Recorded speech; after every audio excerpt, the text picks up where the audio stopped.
ya kan gitu. True, benar San, benar.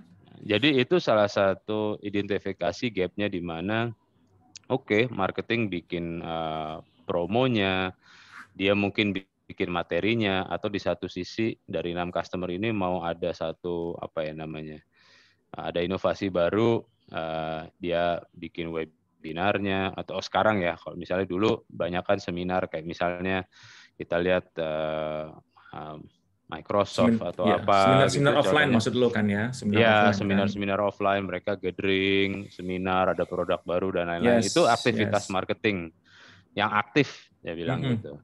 Tapi begitu nanti udah role-nya, kalau itu kan Microsoft banyak yang make, hampir 90% orang make, gitu loh. Jadi it's massive, marketing activity-nya banyak.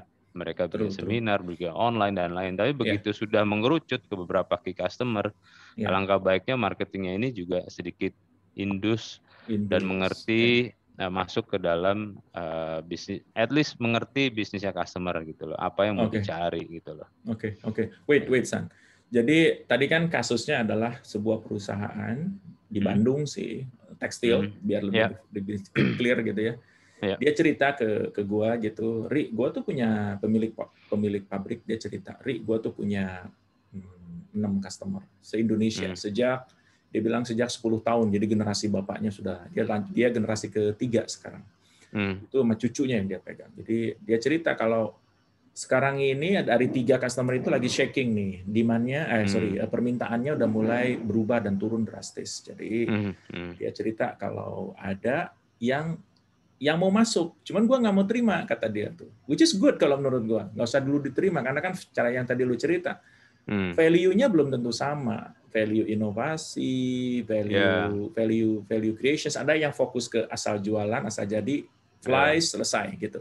Jadi kalau ini dia hati-hati, dia bilang gua nggak mau mengorbankan 6 customer gua yang sudah relationship-nya udah sangat lama, tiba-tiba ada customer baru dengan kondisi kayak gini, ya gua akhirnya melakukan adjustment.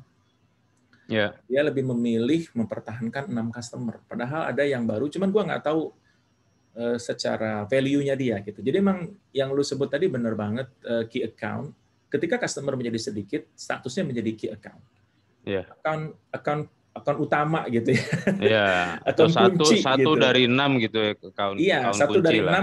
6. Memang ada satu yang kata dia tuh, yang satu ini salah satu dari 3 yang berubah gitu. Dia bilang dia nggak mau mengorbankan itu semuanya gitu. Jadi memang tadi yang lu ceritakan berarti begitu dia sudah jadi customer, maka kita meski quote unquote kayak custom relationship kali ya, mungkin bukan marketingnya, lebih ke relationship yang lo maksudkan ketika kasusnya sudah menjadi key account gitu. Ya, mungkin itu.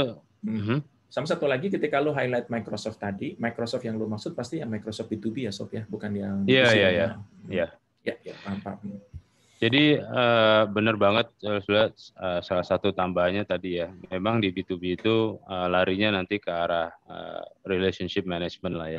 Jatuh-jatuhnya nanti lari ke arah sana. Di B2C juga ada sih, mungkin kalau dibilang namanya indeks kepuasan konsumen lah, istilahnya begitu. Ada measurement sendiri mereka buat. Kalau di B2B, zaman dulu terkenalnya biasanya, wah customer satisfaction. Wah, apa tuh satisfaction ya?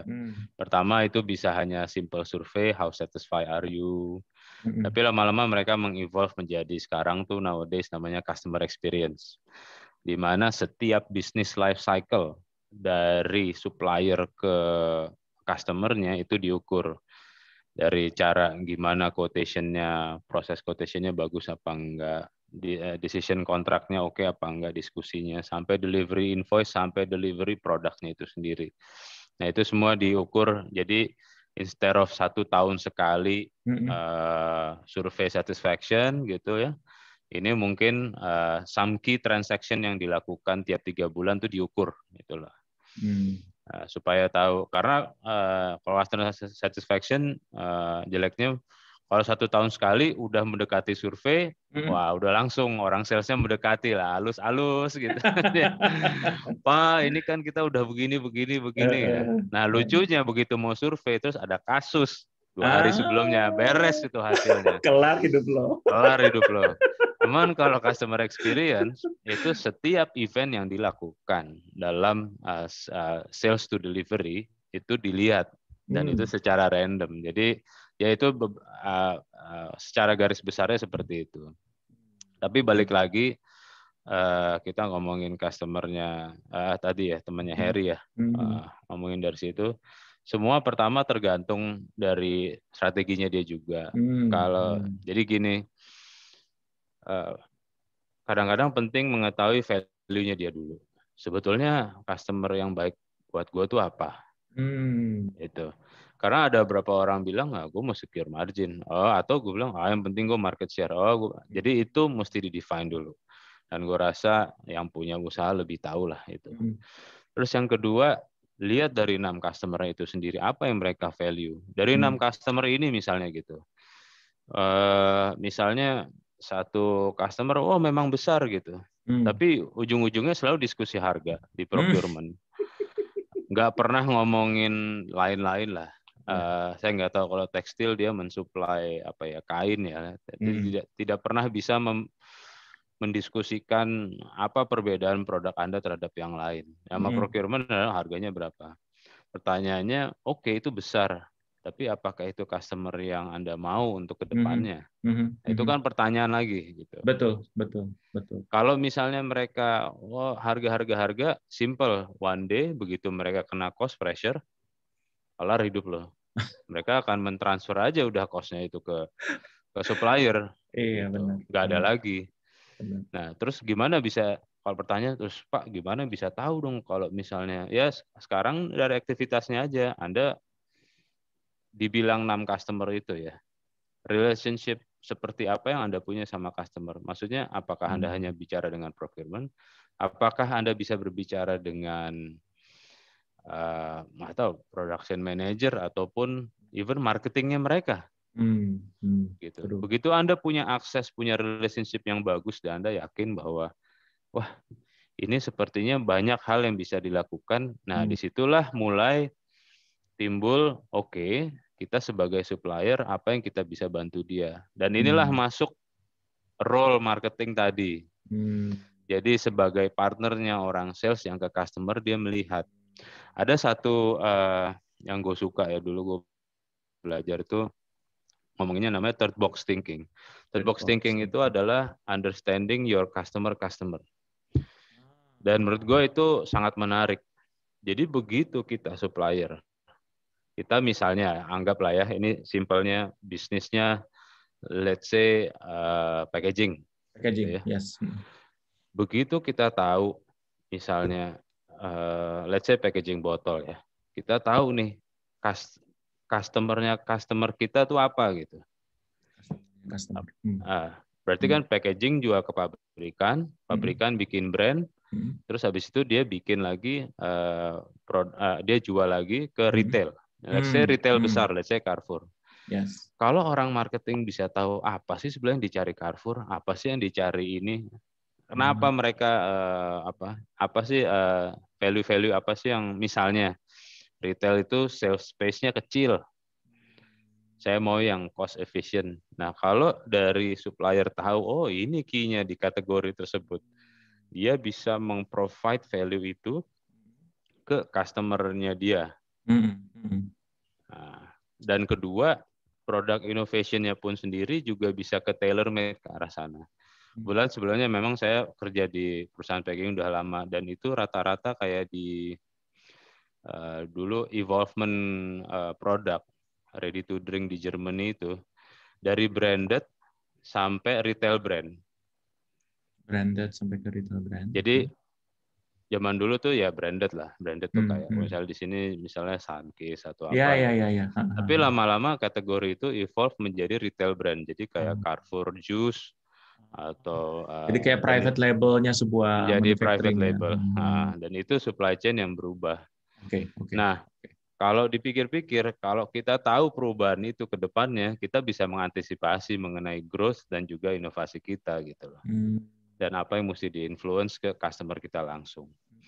Nah, itu powerful-nya third box thinking seperti itu. Jadi kalau misalnya ada simulasi ya, apa aja, misalnya kayak tekstil tadi ya, dia supply apanya nih, supply kainnya atau supply mesinnya? Kain. Supply kainnya. Terus pertanyaannya, misalnya nih kita exercise, lu jual kemana? Gitu, misalnya, ini kain lu jual kemana? Lu punya. Jadi si customernya jual kemana gitu ya? Kayak yang 6 tadi itu si customernya lu pikirin jual kemana dia? Iya, jual. Misalnya sekarang, oh iya gua tuh jualan, kan bisa macam-macam, bisa special store, bisa special order juga, bisa macam-macam. Yes. Kalau misalnya dia jual ke retail yang massive retail gitu. Yes. Simple aja, oh massive retail. Kalau massive retail misalnya secara value-nya adalah orang pengen yang kainnya lebih kuat, misalnya gitulah istilahnya. Nah itu semua bisa dipikirkan, oh so dari material point of view apa yang kita bisa supply. Sorry ini nggak komplit karena gue nggak tahu industri, lo nggak cerita banyak. Nggak apa-apa. Tapi jalan pikirnya begitulah. Yap. Sebenarnya simple, nggak apa ya, nggak susah-susah banget sih. Problemnya adalah kadang-kadang kalau orang peribahasanya you have to put yourself in someone else's shoes, you have to put yourself in your customer shoes dan melihat customer di depannya. Dan itu hanya bisa dilakukan kalau misalnya ada bantuan dari orang marketing, coba bantu ngomong. Karena orang sales itu udah sibuk bos di B2B. Ngurusin PO, ngurusin ini, kalau ada delivery-nya nggak bener, telat, ada yang quality issue, macam bla bla bla. Orang marketing masuk untuk membantu melihat hal value added apa sih yang bisa dilakukan sama customer tersebut gitu. I see. Oke, so jadi tadi gue tertarik tuh yang lo bilang is the third positions, atau mungkin dalam bahasa gue yang sering gue pakai itu adalah kayak, gue nyebutnya kayak apa namanya, topi ketiga lah ya, kayak topi ketiga. Apa istilah bahasa Inggrisnya tuh? Kita bisa inilah, kita bisa. Ya bisa macam-macam lah. Dan gue rasain juga di bisnis gue kayak di agensi ya sekarang. Gue tuh nge-handle satu perusahaan telekomunikasi yang lumayan cukup besar gitu. Nah, gue mencoba memikirkan customer-nya dia sebetulnya adalah perusahaan-perusahaan yang juga B2B juga. Tapi ada juga yang B2C. Jadi ada B2B, ada B2C gitu. Nggak ada masalah. Nggak ada masalah. Iya benar. Dos apa? Dipikirkan kan kita, gue bilangnya third box thinking gitu. Third box thinking. Jadi kotak yang ketiga, mau itu nanti bisnis lagi, nggak ada masalah. Jadi nggak seragam ya San ya kalau kayak gitu ya jadinya ya, benar-benar custom masing-masing customer gue gitu ya. Iya karena kan tergantung organisasi juga mau lihat seperti apa. Kayak misalnya telekomunikasi ya. Nggak tahu organisasi, semua mesti dilihat lah kalau di B2B. Ini relationship-nya gimana. Mungkin Anda lu di-link sama bisnis yang secara grup nggak dilihat gitu. Bisa jadi kan gitu loh. Iya betul. Secara grup tapi nggak dilihat. Nggak dilihat, opportunity besar. Nah ini cara masuknya apa? Dan kalau bisa mempositioningkan company itu menjadi relevan, itu juga salah satu value added gitu loh. Contohnya ya ini kita ide aja lah misalnya ya. Let's say Excelcom misalnya. Saya tahu Excelcom itu kan banyak service ke apa ya. Dulu terkenalnya sebelum B2B dia. Jualan line atau apa. Nah, mungkin ke ISP, ke Internet Service Provider, saya nggak tahu, mungkin Biznet atau apa, dia jualan seperti itu. Nah, kalau misalnya Biznet jualannya kemana lagi, atau ke company. Nah, sekarang tinggal dilihat aja, customer-nya Biznet gitu. Apa sih yang dicari? Kan kalau internet ya, konsepnya saya simpelnya, pasti reliability, gue mau guarantee performance, uptime. Jadi istilahnya kalau email ya nggak pasti akses terus gitu dan lain-lain. Nah, sebagai supplier itu dia akan mikir, oke, what should I do gitu misalnya. Mungkin bisa jadi dari Excelcom itu, oh ya mungkin gue bisa nawarin, gue bikin cloud services misalnya gitu ya. Terus gue tawarin aja, ISP ini jadi distributor gue gitu.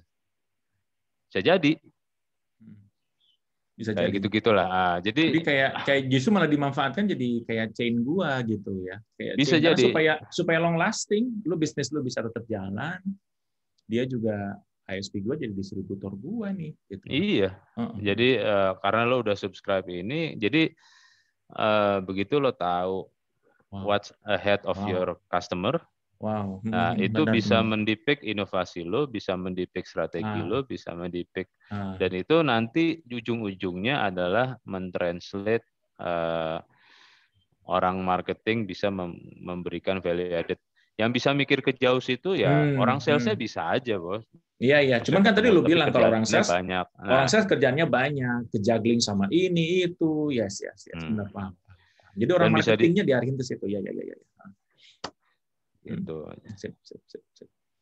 Gue kebetulan juga dulu kan awal masuk di business development. Business development evolve. Jadi dulu business development both lah, marketing and business development. Begitu customer-nya nggak ada ya kita keluar. Maksudnya growth yang kita mau ke sana. Customer-nya nggak ada yang cocok, ya gue doing business development. Akhirnya bikin strategi, lari ke marketing, masuk ke key point-nya sih memang kalau bisa dilihat banyak yang bisa dilakukan gitu loh, sama antara kolaborasi kedua belah pihak antara sales dan marketing. Tergantung niatnya aja. Menarik sih. How you utilize the role gitu. Exactly, gue lagi ini yang gue sebut bagi gue menarik biasanya. Karena satu custom tadi yang diceritain, relationship lu harus long term beneficial buat klien lu supaya klien lu tumbuh dan kita juga tumbuh kalau sudah jadi long term relationship clients gitu. Karena memang kita mengedukasi customer gitu. Yeah. Dan ketika dia tumbuh berkembang. Dan kebetulan bisnis gue di agency itu kan recurring modelnya, nggak yang one shoot selesai gitu ya. Jadi gue mesti mengadjust dan ngebantu memikirkan gimana customer itu bisa grow gitu. Iya. Either itu kliennya dia gitu ya, atau apapun itu, apakah B2B, B2C, whatsoever terserah, tadi yang lu bilang nggak ngaruh gitu ya. Memang harus keep growing gitu. Nah. Maksud gue kalau yang dari pengalaman lu tuh biasanya problem utamanya itu apa ya? Bukan problem ya, challenge terbesar gitu ketika lu mau bikin kayak account planning sebuah customer besar lu tadi itu kira-kira what is the big challenges sama apa aja sih best practice yang lu bisa share ke kita gitu kalau misalnya ada yang boleh di-share sih. Ya, kalau agak sedikit lari ke account planning ya. Nanti kalau kita bisa bikin sesi lagi lah. Ya, makanya. Karena itu satu hal yang besar dan satu hal yang bisa dipenjajaki cukup lama dan itu very customized. Karena account planning sih sebenarnya dalam arti adalah orang selalu bilang ya, try to understand your customer. True. Problem nomor 1 understand your customer adalah Anda selalu mencoba mendengar tapi tidak memahami gitu. Istilahnya kadang-kadang ya orang sales datang, oh iya gue dengar kok, oh gini. Tapi lo sebenarnya paham nggak apa yang dimaksud gitu. Apalagi untuk beberapa customer yang secara notabene cultural wise itu adalah indirect communication ya. Jadi kadang-kadang oh gini Pak gitu. And you have to read between the line. Jadi nomor 1 sih sebenarnya di account planning, customer understanding nomor 1, you need to listen. You need to listen to customer. Wow. Alangkah baiknya semua easy. Listen, yes. Yeah, not easy, listen, and sometimes you need to challenge. Challenge dalam arti misalnya dibilang, saya tuh mau buat pabrik Pak, terus pokoknya yang performance-nya bagus. And as a salesman you cannot say, oke Pak, kita kasih solusi. Sebenarnya di situ masih banyak big gap kan. Questions, ya, maksud Bapak bagus apa? Jadi you dig down, Pak, maksudnya performance bagus itu apa? Ya pokoknya bagus. And you need to challenge, ya bagus. Misalnya Sales naik terus. Sales naik terus. Misalnya apakah pabrik performance-nya yang low waste, low quality, mau zero ini. Lalu mesti challenge, prioritas Bapak di mana. Jadi you try to drive your way to understand your customer gitu. Jadi sebetulnya orang kan kalau udah sibuk kadang-kadang ya saya pokoknya maunya top of the line. Gue nanya, what is top of the line for you? What is top of the line for you? Komunikasi. Contoh ya, gue pernah ngomongin mengenai satu customer, mengedukasi dia bahwa satu line produksinya dia nggak efisien. Gue kasih angka percentage, wah ini begini, wah efisiensi dengan apa ya namanya, dengan ya biasa percentage kan apa dibagi apa, ya, selalu di challenge, wah tapi nggak begini ya. Akhirnya gue nyerah, gue cuma bilang gini, Pak, Bapak itu yang penting apa sih kalau ngelihat, sama dia simple bos, dia cuma lihat gini, Pak, satu hari itu ada 24 jam. Gitu. 4 jam udah pasti istirahat, cleaning, dan lain-lain. Saya pengen tahu dari 20 jam, saya produksi berapa jam. Gitu doang, bos. Jadi dari data yang ada, presentasi bla bla bla, gue udah bilang, forget about it. Let's talk with the customer language. Dia maunya ini, kita kasih lihat. Ternyata pas dilihat, Pak, 20, sisanya kemana? Nah, kita translate, sejam hilang di sini, 2 jam hilang di sini. And things becoming affluent gitu loh. Nah, satu part itu, jadi itu menjadi nomor 2. You try to understand the customer language. Ya. Nomor 2, waktu lo listen itu. Karena begitu lo tahu picture-nya. Ketiga, kalau dalam bisnis lo itu memang customer ini lo bisa melakukan approach ke different level itu, tapi semua itu tergantung bos. Misalnya gini, kalau bahan baku yang lo supply atau apapun barang yang lo supply itu adalah mungkin 25% dari cost of goods sold-nya mereka, most likely itu larinya ke strategic purchasing. Jadi lo akan ketemu not only procurement, maybe a bit higher level. Gitu. Dan itu juga tergantung ini multinational atau local customer. Jadi agak sedikit beda gitu loh. Tapi giliran lo cuma 2% dari total cost, ya biasanya lo nggak akan dilihat gitu. Nah itu lo mesti understand juga gitu loh. Jadi apa ya? Gue nyebutnya itu kayak kayak value chain-nya itu lo di mana? Di mana kontribusi gitu. lo di mana? Kontribusi gue tuh ini gitu. Misalnya kalau dari sisi line production, apakah gua hanya nyumbang apanya, gua di sisi mananya, gua di sisi mananya gitu dari sisi line production. Yes.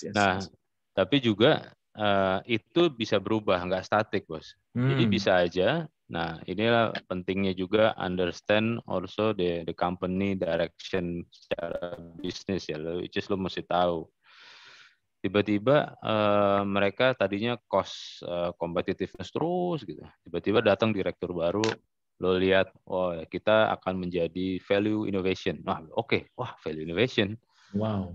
Menarik nih, apa nih gitu. Nah, you start to build up your relationship with someone in the organization.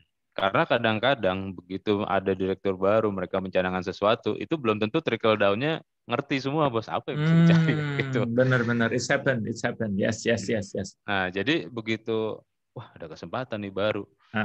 Ya kan kadang-kadang direkturnya juga bilang you do this innovation, ya, but how you shape that innovation. Nah, kalau lo punya tools, lo punya tim marketing, lo punya yang menurut lo produk lo bisa relevan sama mereka, you go for it. Gimana caranya? Ya tanya sama orang procurement, Pak, saya mau orang marketingnya mau nawarin ini, bisa ngomong ini enggak? Gitu. Gue waktu itu pernah approach perusahaan multinasional 2 tahun bos gitu, 2 tahun ketemu sini dulu. Astaga. Pak, ini kayaknya nggak relevan Pak, lari ke sana. Oh ada kontaknya nggak? Oh iya, terus gitu. Dan gue berdua sama orang marketing, udah kita convince aja terus. Tapi itu business development activities memang. Tapi kalau existing customer, ya begitu lo lihat, tadinya mungkin cuman beli, tapi begitu pembelian lo menjadi sangat relevan di customer, biasanya you need to have a certain relationship in the organization, dan organization mereka juga ngerti bahwa look, kalau mereka supplier gede, ya we need to have that alignment juga secara director or management level, higher level lah bisa dibilang. Itu, Bos. Oke, very nice. So guys, banyak hal yang kita sudah dapatkan di pagi ini. Tadi kita menarik ya teman-teman. Ada satu menurut gua tuh sangat resonate gitu. Satu, listen it not just only listen per se, bukan hanya sekedar dengerin gitu, tapi juga lu nyimak mungkin kalimat lu begitu. Nyimak gitu. Nyimak jadi, bener. Nyimak gitu. Nyimak bener apa yang dibilang. Ketika dia bilang, "Wah, saya mau kita menjadi top the line gitu. Can you define more what is the top the line?" gitu ya. Kayak gitu-gitu kali ya, San ya. Iya, soalnya lu tuh top the line tuh di mananya nih? Bottom line di bawahnya profit misalnya di tahun pertama, atau gua mau zero emisi, zero apa gitu. It's very free apa gitu. Atau misalnya tadi yang lu bilang ketika dia declare is a value innovations companies atau value ideas companies ya, maka you have to dig lagi, mesti dalamin lagi. Iya. Maksudnya gitu? Apa nih gitu? Apa gitu? Dalam bahasa customer itu apa gitu ya, San ya? Ya, akhirnya nanti mentranslate kan itu. Apa sih sebetulnya yang priority? Atau mungkin kalau lu udah strategik ya lu mikir visionnya dia kemana. Nah, waktu itu kebetulan ada kesempatan, visinya dia ke sini. Udah tahu tuh larinya. Oh, ini pasti kejadian ini. Mungkin years-nya beda, Bos. Tadinya delay atau apa ya itu. Cuman you know how they are heading gitu loh. It's happened with my agency sebenarnya, San. Maksud gua it's happened ketika klien gitu, ada juga yang memang dia tuh nggak punya visi se-clear yang tadi lu ceritain. Jadi ada beberapa yang, karena kan somehow kalau di gue di advertising agency itu ketemunya marketing manager gitu. Untuk ketemu sama marketing director itu kayak rare gitu ya, mungkin ya sebulan sekali aja udah blessing buat gua gitu. Jadi kalau marketing manager kan dia runningnya di sisi eksekusional gitu somehow. Gua ketemunya itu sama misalnya, oke, Pak, kita mau placement di sini gitu. Saya bilang, why? I mean, karena bisnis gua di agency, di digital marketing. Exactly, why? Why? Gue bilang, kenapa di situ gitu. Ini top levelnya begini. Jadi ini yang maksud gue gini, San, somehow ketika misalnya kita ketemu dengan klien, kemudian kliennya itu nggak kongruen gitu dengan cara kita bikin account planning, what should we do ya? Maksud gue apa yang mesti gue coba? Kalau itu tadi contohnya ya, misalnya lo punya difficulty untuk menyamakan niat dari customer, oh ya media placement-nya kayak begini, why lo nggak ngerti. Suggestion gue satu, Bos, ini ide aja. Kalau lo punya knowledge on how to be effectively put a media placement, give them a free training. Give them free training, Bu. Menurut saya kurang efektif. Gini deh, kita punya knowledge nih mengenai media placement, kita punya sharing. Misalnya lo punya best cases atau worst cases, what happen, atau gimana media placement itu related dengan product positioning dari awal, jadi lo mesti ngerti gitu ya. Nah di situ kita bikin ini deh session, Bu. Gratis lah, kita ajarin tim Ibu. Nanti Ibu undang marketing director-nya ya. Salah satu cara, Bos. Ya, give them stage gitu ya untuk ngomong. Nanti kita juga ngebantu dia untuk ngebuka secara struktur thinking gitu ya. Iya. Jadi di situ ada dua, membuka struktur mereka berpikir. Kedua, kalau lo ngelihat apakah marketing director-nya mungkin ada misalignment di dalam. Kalau marketing director ini datang, ada dua culture, bos. Ada yang mungkin sangat moderat. Oke, lu silakan ngomong. Ada juga yang mungkin kalau direkturnya datang, timnya pada nggak ngomong. Nah, ya. Itu lu bisa tahu. Jadi di seminar itu it's not only give education, not only to influence your way of thinking mengenai media placement, tapi you know exactly the relationship or how the organization behave internally gitu loh. Oh, ternyata begini. Oh, begitu lo udah dapet seminar online, lalu bilang, Pak, lo bilang, oh kayaknya go to guy-nya dia, ya lo lari aja ke dia gitu loh. Nah, tapi kadang-kadang itu ada beberapa hal, misalnya ya ini kan semua kan di try to strategize ya. Itu part of key account planning tuh relationship mapping, bos. Jadi bisa jadi nanti gini, lo ownernya, oke, lo ketemu sama marketing manager, oke, mungkin kalau lo nggak align, oke, kita coba bikin seminar, dia datang, lo gain relationship sama direkturnya, nanti sales orang lo megang orang marketingnya, nah itu di planning, bos. Siapa megang siapa, ada siapa. Kalau nanti orang sales udah datang, Pak, dia maunya gini, Pak, nggak sesuai sama waktu itu kita omongin. Lalu bisa ngomong ke atas. Nggak, seriously, that's the game. That's the game. Nah, cuman how to get that contact, yaitu gue selalu believe di B2B itu adalah sharing informasi, try to speak very honest what happened, teknologi development dan lain-lain. Itu akan banyak yang keluar ya, bos, dan opportunity keluar. Gue kemarin kebetulan baru datang dari salah satu customer di Indonesia lah ya. Ya orangnya bilang, udah Pak, datang aja deh, ada gitu. Diundang, ya udah diundang kan mesti pakai itu tes rapid dulu, rapid segala. Pas datang, pas duduk, I can see setelah ngomong, oh Pak, yang ini ada masalah, yang ini kenapa ya? Terus I talk through it, I can answer some, I cannot answer some, fine. Tapi yang penting adalah, ya ini poin tambahan ya dari good account planning adalah you list them, all their issues, all their concern when you have a meeting, small things, you list them, you share to them. Kalau bisa dibilang common dashboard lah. Common dashboard itu oke, gue ada 10 checklist. Kita bikin namanya traffic light. Oke, merah itu belum di follow up, kuning itu misalnya in progress, hijau itu udah kelar.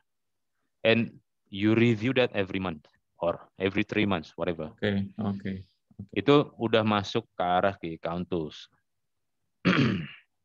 Gitu. Jadi ada planningnya, ada monitoringnya. Dan nanti waktu lo resolve issue itu atau ada yang lain, itu lama-lama kalau orang sales akan lihat, ini kebanyakan problemnya di sini ya gitu. Mungkin problemnya kayaknya banyakannya kagak nyambung di dalam, misalnya gitu.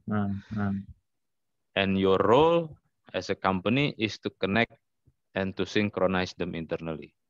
Jadi make sure waktu lo run projectnya itu hasilnya satisfy both dari high level sama low level.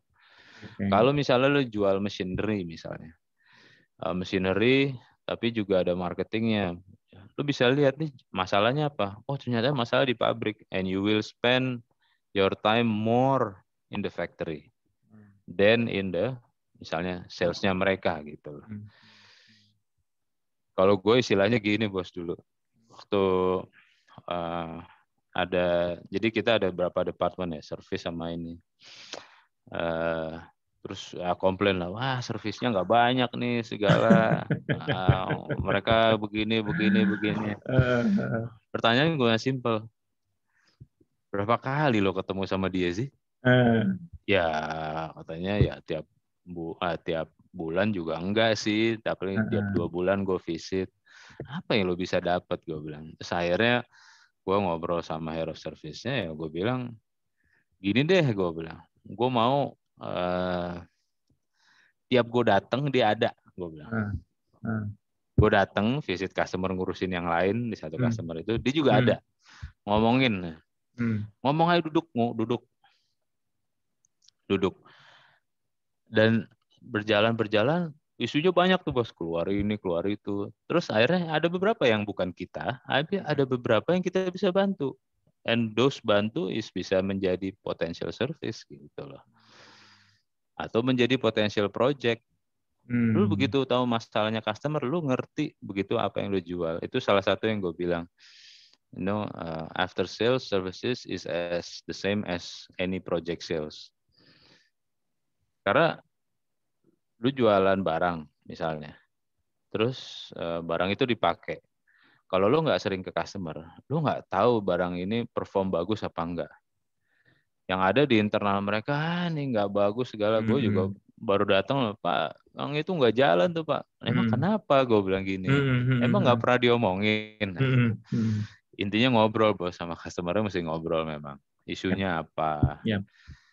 Gitu. Tapi tentunya kalau boleh nambah sedikit, isu ini adalah karena begitu sekarang pandemi ya, jadi susah ketemu kan telepon kadang-kadang. Maksudnya gain relationship is a bit difficult, tapi apa, you can still call them, bisa dibilang lah, gitulah.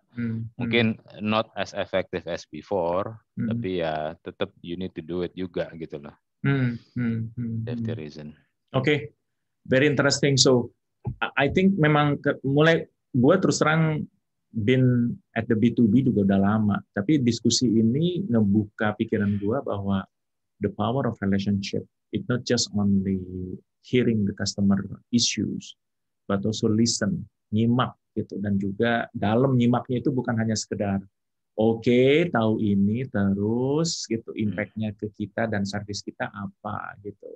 Mungkin bisa jadi tidak harus merely delivery service kita gitu ya, San ya, atau dalam artian bisnis gua gitu. Bisa jadi gua datengin orang yang memang ngerti tentang sesuatu yang memang client concern of it gitu. Yang kira-kira match, sehingga relationship gua sama dia itu deep gitu, bukan hanya sekedar tadi transaksional gitu. Nah, makanya jadi ketika, karena ya di era sekarang kan sama ya, variety itu jadi sama gitu, kayak gue sama kompetitor gue yang lain juga kan offeringnya relatively sama gitu, creativity, digital marketing services, is talking about lead generation gitu. Tapi ketika misalnya gue hadir ke dia dalam memahami isu chain-nya dia, value chain tadi yang lo bilang is a mapping business chain-nya ya kali ya, dimulai dari supplier-nya, kemudian customer-nya dia, kemudian bisnis proses mereka kayak apa, sehingga bisa merging kita tuh ada di mana. Nah ini nih memang menurut gue perlu deep thinking sih, bukan hanya sekedar listen sama ordering klien. Kerjanya banyak bos, kalau udah ngomongin key account itu, the real key account itu kerjanya banyak. Not only the relationship, tapi how to get into that. Maksudnya kan lo get into relationship sama customer, lo juga mesti proven lah ya. Apa yang lo bisa deliver buat dia gitu. What can you help me with gitu. Tapi kalau ada satu hal yang lo nggak bisa, lo juga mesti ngomong, saya nggak bisa Pak, ranahnya kenapa begini gitu loh. Tapi saya paling bisa konekin, small favor. Sometimes in customer organization itu juga mereka punya gap komunikasi lah. Kemarin kejadian bos, cuman gue nggak bisa ceritain detail ya, cuman kemarin kejadian gitu. Udah, gue kasih simulasi, contoh diskusinya seperti ini. Bilang, Pak, Bapak tuh punya barang katanya gitu. Itu kalau di onin mesinnya katanya, udah ngocor aja katanya. Gue tahu nggak begitu, gitu loh. Gue tahu nggak begitu bos. Itu di pihak planner tuh. Udah. Datang pabrik kan. Udah Pak, ngobrol sama orang ini. Ternyata gue tanya langsung. Oh iya Pak, dulu Pak. Itu orang operationnya. Iya Pak, dulu Pak. Tapi sekarang enggak. Planner kaget bos. Hah? Enggak. Maksudnya mereka satu company ya bos ya. Yang tiap hari satu kantor gitu. Ya mungkin nggak ketemu tapi satu kantor. Ya palingnya satu kantor lah dia.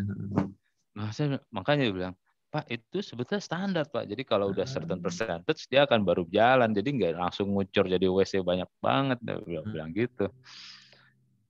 Terus dia mulai nanya, kok bisa? Kok saya dapatnya begini?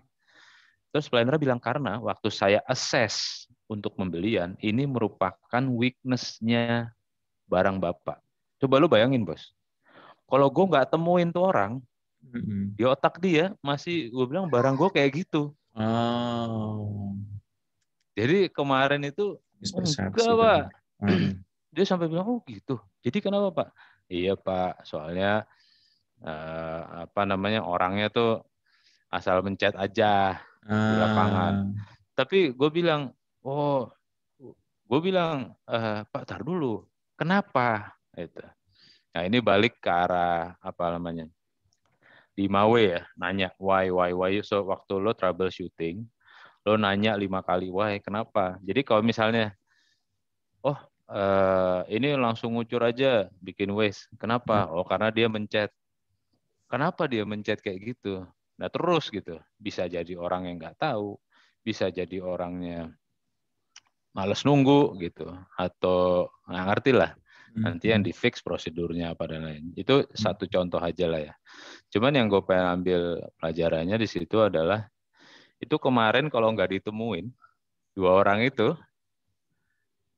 yang decision maker buat beli barang gue itu selalu berpikir bahwa barang gue itu nggak bagus gitu. Kan salah banget tuh. Salah banget. Yang secara produksi ternyata diakui sama tim operations gitu ya, bahwa it's running well gitu, cuman karena tadi knowledge-nya nggak tahu, terus mereka nggak nggak align ya antara produksi dengan tim planning. Iya, nah itu value begitu lo masuk ke key account management atau marketing, disitulah lo masuk meng-add value. Kadang-kadang lo menjadi jembatan between their organization juga, Bos. Bukan hanya jembatan antara kemauan mereka dengan tim lo, dengan tim kreatif lo, tapi juga lo menjembatani antara tiap departemen di organisasi mereka. Ya kayak tadi lah, marketing begini, timnya tiba-tiba ketemu bosnya, lu kok beda. Gitu. Misalnya gitu loh. That's how you fill the gap. I see. Tapi caranya ya lu coba bikin itulah, sedikit seminar atau lo kasih knowledge lah. Begitu kasih knowledge mereka nyerah, Bos. Gitu. Benar, mulai terbuka gitu loh. Oke. Very nice, San. Seriously, I nggak tahu ya, bagi gue it's mind blowing ya, untuk bisa tahu bahwa ternyata sampai sebegitu dalam seandainya lu pengen menjadi seorang marketing di B2B yang mikirannya bukan hanya sekedar exposure your brand gitu, tapi justru malah managing the account planning gitu. Jadi nge-manage supaya helping lah, bisa navigate your way ya. Navigate your planning, navigate your way out. Juga enggak hanya jadi kalau mungkin sedikit gue kasih tips and tricksnya ya. Ya orang marketing di B2B juga gue tahu kerjaannya juga banyak, apalagi kalau udah customer yang cukup signifikan lah ya. Bisnis-bisnis gede gitu, mereka bikin seminar itu preparationnya banyak. Tapi it's always good mereka juga put a fit on the key customer gitu. Apa sih bisnisnya mereka gitu. Terus how relevant our business to them. At least begitu mereka tahu, orang marketing ini bisa kasih input, bisa kasih, they are a thinking partner, they are a navigator for the sales gitu loh. Memang kadang-kadang orang bilang, ya kalau kan strategik, you have to think strategically ya. Cuman giliran ada isu kan udah kebakaran jenggot dulu. Iya, benar. Wah ini kontrak salah gimana begini, udah pusing. Gitu. Nah, disitulah orang marketing bisa add value, bisa bantu dia, especially for the key strategic customer misalnya gitu loh. Tapi kalau buat normal customer ya semua tergantung role, Bos. Jadi gimana director atau owner, how they want to put the resource into it ya. Bisa jadi marketingnya lo kayak sales support aja lah, begitu diminta lo buat, bisa jadi gitu doang. Tapi gue nggak yakin. Gue yakin begitu bisnis bertambah, I always believe in 80-20. 80-20. Maksudnya ya 80% of your business come from 20% of your customer. Nah, begitu udah ke arah sana, lu liatin nih 20% of customer key-nya apa. Nah, tentunya di customer evolution penting lo mesti tahu kayak misalnya relevant share. Kita bisa bahas lagi lah, itu agak besar. True. But it's also happen, yeah. It's also happen, San. Ini that's interesting. Tapi juga ini terjadi nih, San. Ketika gue berhadapan dengan sebuah kenyataan, ada satu klien, dia itu pingin riset terlebih dahulu dan minta salah satu dari kita untuk memahami proses research-nya itu. Cuman ternyata culture di perusahaan tersebut itu sangat didirect sama bosnya. Nah, si bosnya ini, which is dia adalah direktur marketing, salah satu owner gitu ya, dan dia cerita bahwa let's focus to dia bilang heavy users. Dia itu sebuah perusahaan ini ya, B2C lah. Dia let's focus to the heavy users of our product, katanya gitu. Sebuah minuman berenergi gitu, minuman energi, kemudian dia fokusnya ke heavy users. Didefinisikan heavy usersnya itu oleh mereka adalah setiap hari satu kali konsumsi itu produknya dia. That's we call it heavy users. Daily. Sebuah minuman energy drink yang daily. Jadi fokusnya hanya ke situ. Terus kita encourage mereka bahwa ternyata setelah dicari itu formatnya even nggak 80-20, San. Jadi itu cuma 5%.